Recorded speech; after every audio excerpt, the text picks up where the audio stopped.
Hello, hello! Mga idol, mga beshi! Ayan.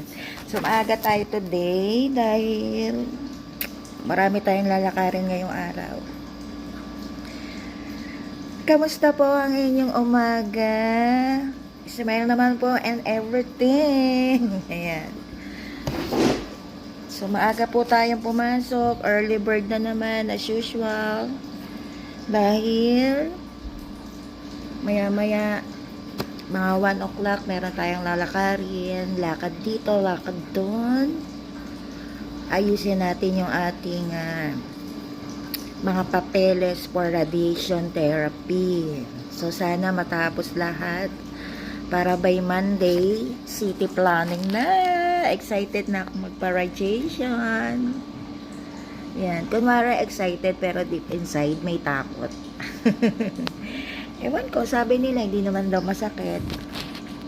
Tsaka hindi naman daw ganong ramdam mo yung mga side effects. Yun nga lang, masusunog talaga yung balat.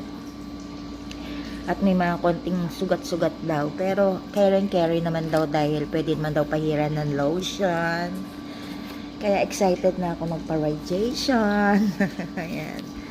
So, diretso lang ang buhay. Tuloy-tuloy lang ang gamutan para tayo ay gumaling.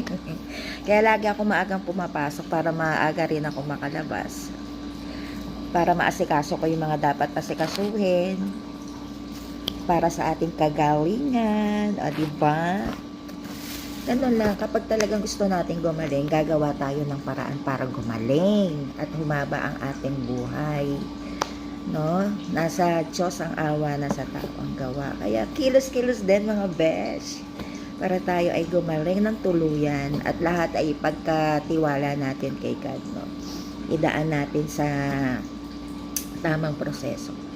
Although minsan may mga sagabal, may mga, alam mo yun, may mga bagay-bagay na hindi natin na inaasahan pero nangyayari na kailangan natin tanggapin, no? At umisip ng solusyon o paraan para yung mga overcome na yan, mga challenges na yan ay masolusyonan. Huwag nating tambayan ng problema, mga day. Pag tinambayan natin ng mga problema, mga day, kawawa tayo, no? Kaya kilos-kilos, galaw-galaw, at syempre yung tiwala kay God, huwag natin tatanggalin. Kasi talagang si God lang ang kakapitan natin. Lalo tayo may mga pinagdadaanan sa buhay, may mga problema, may mga sakit, malalang sakit. Wala tayong ibang kakapitan kundi si God. Sige lang, sir. Nagbibideo ako dito, kausapin sarili ko. Alam mo na, reels Leia, di ba? Ang dami pala nating bisita, no, sir, no? Kain tayo, sir, almusal. Ang palabok ang almusal natin for today's video, tsaka egg. O, paano mga besh? Mamaya uli. Bye-bye. Enjoy your day.